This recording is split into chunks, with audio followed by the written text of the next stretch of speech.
let me introduce my family. I'm Margaret Wilson, though everyone calls me Maggie. I'm 63 years old. After graduating from the University of Virginia, I worked as a branch manager at Chase Bank for many years before retiring a decade ago. These days, I find purpose in volunteering at First Baptist Church. My husband Thomas is 65. He's an engineer who studied at MIT and had a brilliant career at General Electric. Even now, he's meticulous and hardworking, spending his weekends at the Kingsmill Golf Club. Our son David is 35, a CTO at a tech company and a Stanford graduate. His wife Jennifer comes from a prominent Boston family. They've made their home in a lovely house within the same Kingsmill resort where we live.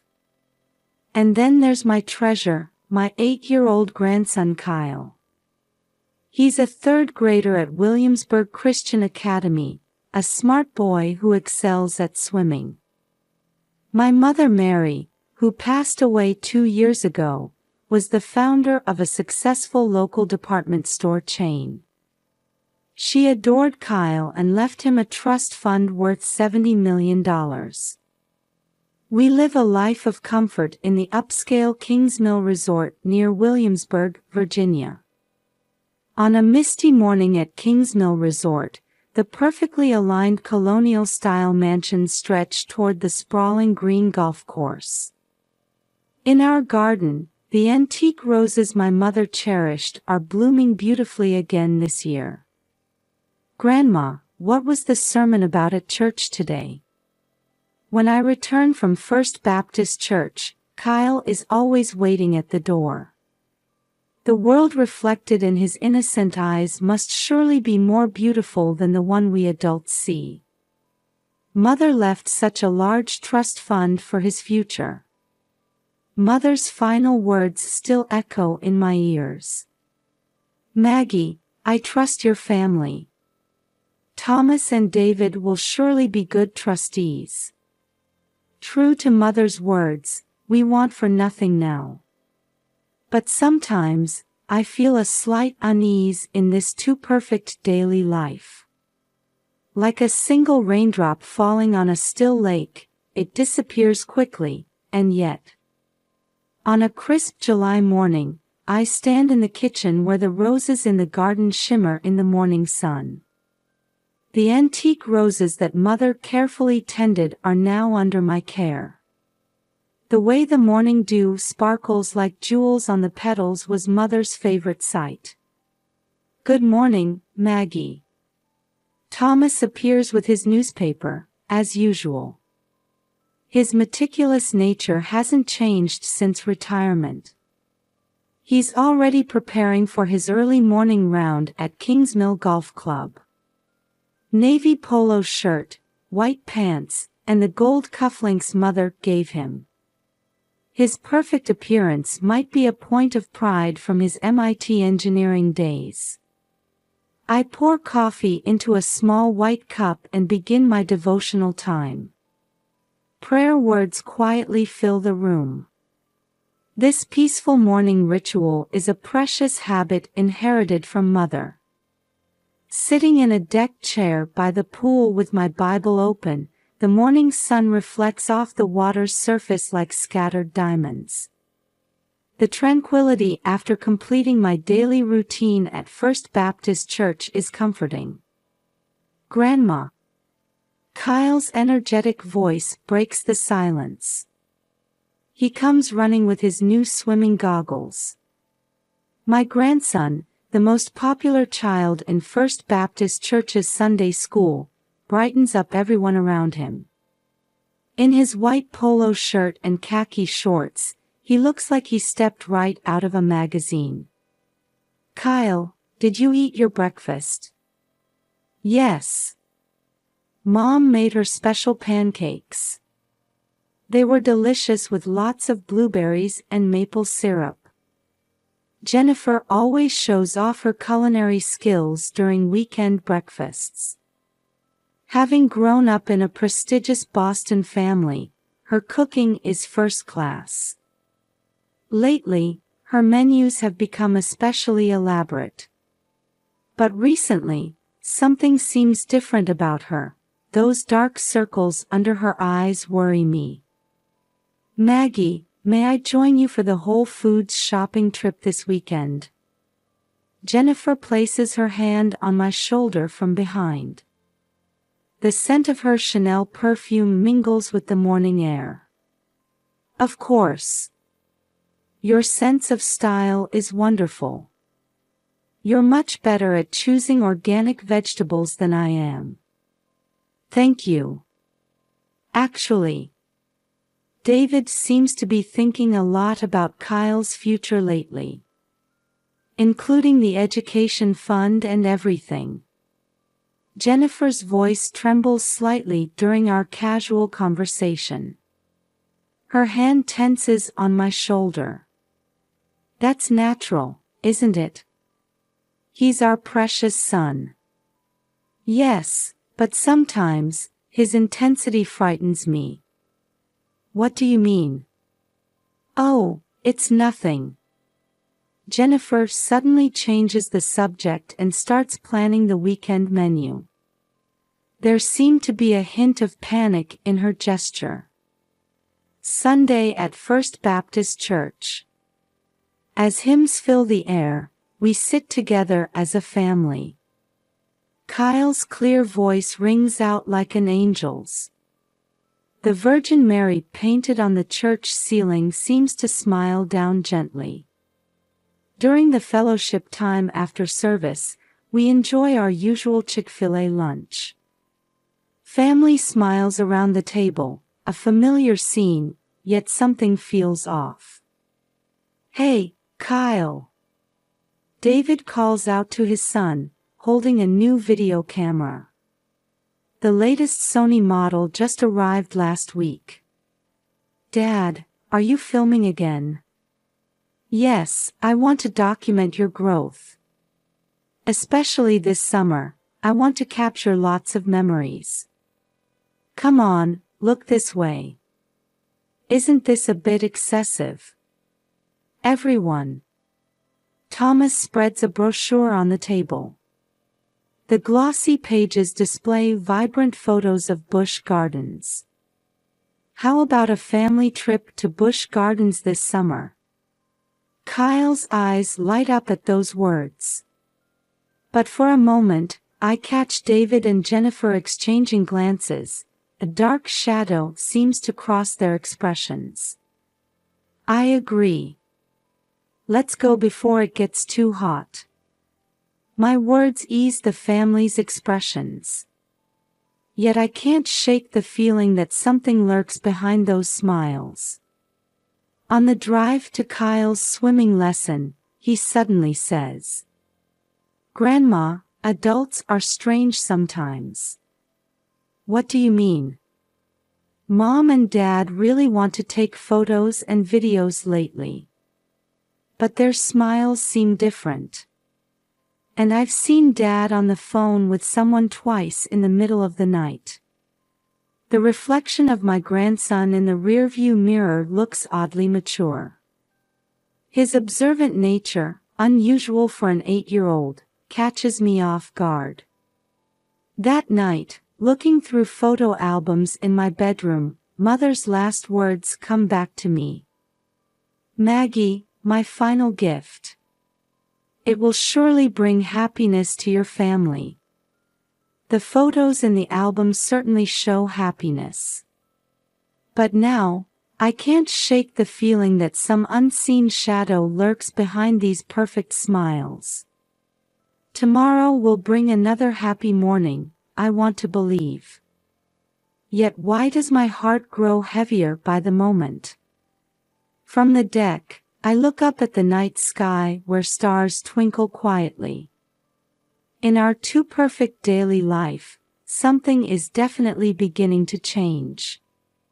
Pulling into the parking lot of Patrick Henry Mall, the largest shopping center in the Hampton Roads area. The summer sun beats down on the lot filled with luxury vehicles. Today we're shopping for our upcoming Busch Gardens trip. Kyle, don't forget sunscreen. At my reminder, Jennifer hastily begins searching through her purse. Her Louis Vuitton bag contains several envelopes I've never seen before. Oh, documents? Yes, just insurance renewals and such. She quickly pushes the envelopes deeper into her bag. There's something hurried about her movement. Inside, the mall bustles with weekend activity. Kyle stops in front of the swim shop, examining new swimsuits. This blue one looks cool. It does. But maybe we should get a size larger. Jennifer's words give me pause. We've always bought Kyle's clothes to fit exactly, so why? Oh, David. Aren't you working? Unexpectedly, we run into my son at the mall. He's in an expensive suit, deep in conversation with an unfamiliar man. Upon seeing us, he quickly bows to his companion and says goodbye. Just a quick meeting. We have a client nearby. On a Sunday? That's demanding. Business never sleeps. David's response is cheerful, but tension shows in his expression. Over lunch at the Cheesecake Factory, we plan our Busch Gardens trip. Brochures spread across the table. Apollo's chariot has a height restriction, so Kyle probably can't ride. But Griffin should be fine. The safety measures are perfect, no need to worry. There's an unusual certainty in Thomas's voice. His typical engineer's caution seems somewhat diminished. Where should we take commemorative photos? The Ireland section would be nice. The background is beautiful. We should take videos too. As conversation flows, Kyle whispers in my ear. Grandma, aren't Mom and Dad obsessing about photos a lot? His words take my breath away. Indeed, lately they've been unusually fixated on preserving photos and videos. Almost as if they're trying to document evidence of something. Ah, right. David suddenly stands up. I need to take this call.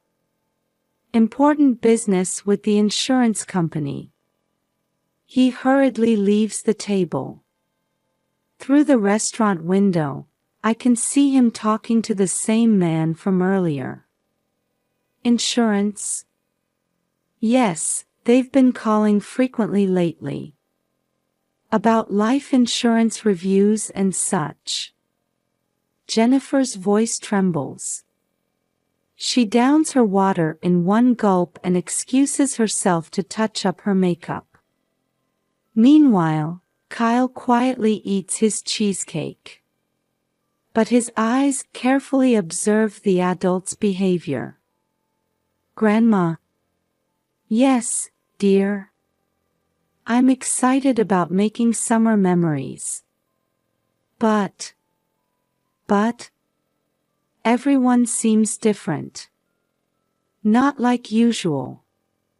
Those words weigh heavily on my heart.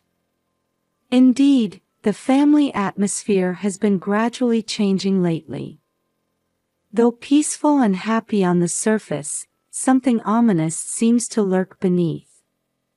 By the time we finished shopping and headed home, dusk was approaching.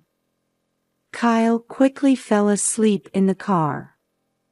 His sleeping face in the rearview mirror looks angelic. But David at the wheel and Jennifer in the passenger seat look pale, almost like different people. When we got home, they rushed to leave. "It's late, why don't you stay over?" "No, we have things to take care of at home." David's voice shakes. Jennifer has already gotten into the car. Watching their departing backs, I wondered. Was my decision to leave that line the right one?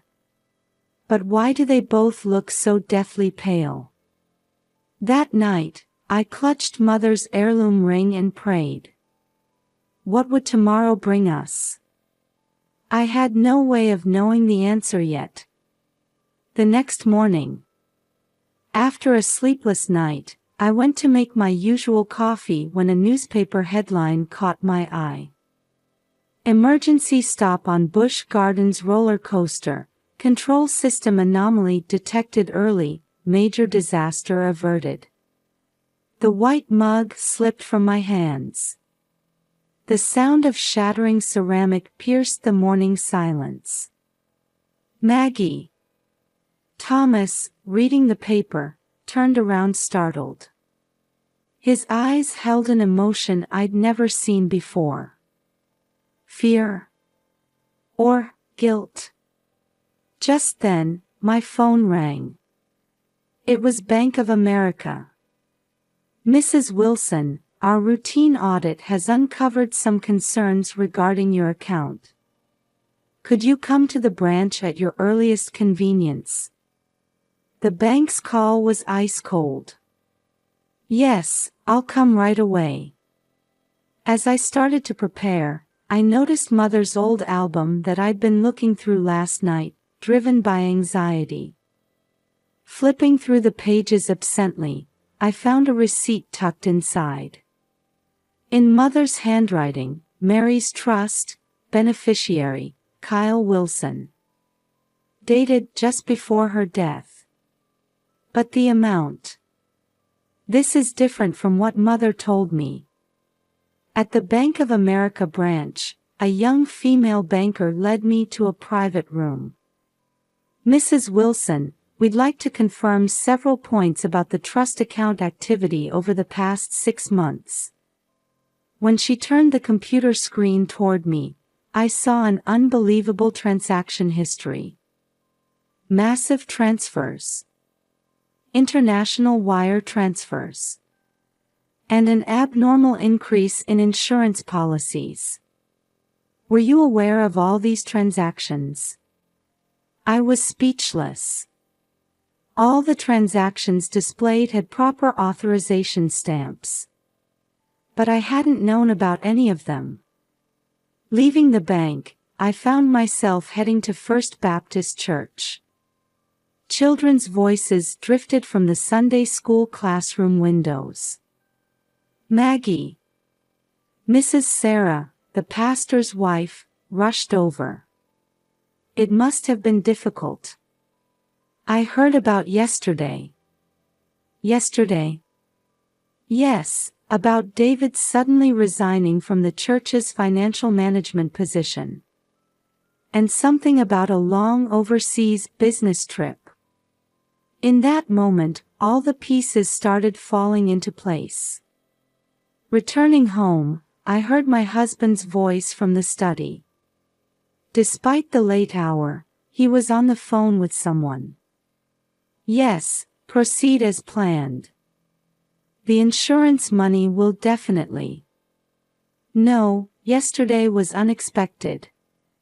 But next time." The conversation suddenly stopped when he heard footsteps on the stairs. Looking at Mother's photo, I pulled old documents from the drawer. They contained the true records of Mother's trust. The public figure of $70 million was just the tip of the iceberg. Mother had an even larger fortune in Swiss banks. And those who knew this fact. I quickly opened my laptop and checked old saved emails. Mother's final message. "Maggie, if you're reading this email, something must have happened. Actually, I made a certain decision." As I read through the screen, Tears rolled down my cheeks. Why hadn't I noticed earlier? Kyle's innocent smile beamed from the photo frame. I could only pray that our adult greed and betrayal hadn't tainted those pure eyes. Outside the window, the moon was rising. Its light was quiet and sorrowful, like Mother's gaze. Tomorrow, I must make a decision.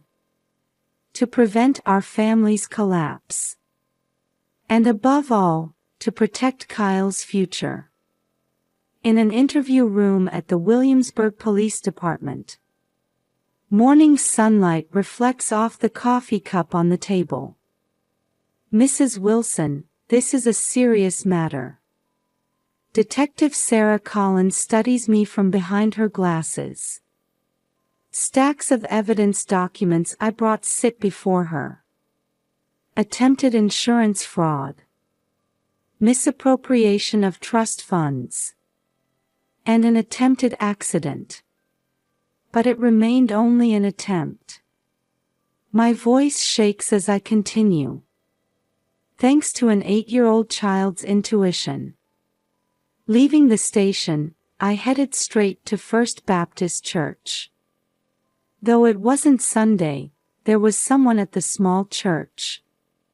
Maggie. Pastor Michael was waiting in the prayer room. Your decision. Yes. I want to protect my family. But that won't be an easy path.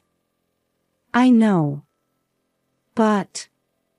I take a deep breath, choosing my words carefully. Judgment and forgiveness belong to God. But there are things I can do. Face the truth, and show the path to redemption. In our living room. The evening light filters through the heavy air. David hangs his head. Jennifer can't stop her tears. Thomas stares out the window, motionless. The company's debt kept growing. David's voice is hoarse. Failed investments, snowballing loans. Was it your idea? This plan? At my question, Jennifer looks up. It was mine. Her confession is quiet. My family's business in Boston went bankrupt, my parents vanished. Under the pressure, And I agreed. Thomas's voice resonates heavily. Retirement anxiety wouldn't go away. And our grandson's future. Greed drove us mad. What about Kyle? He knew nothing. David's voice trembles. Only a pure child's intuition stopped us. Silence dominates the room. The detective explained what happens next. I begin quietly. But there's still room for choice. A rehabilitation program. And establishing proper management of the trust funds. Maggie. Mother would say this: acknowledge mistakes, make amends, and be reborn.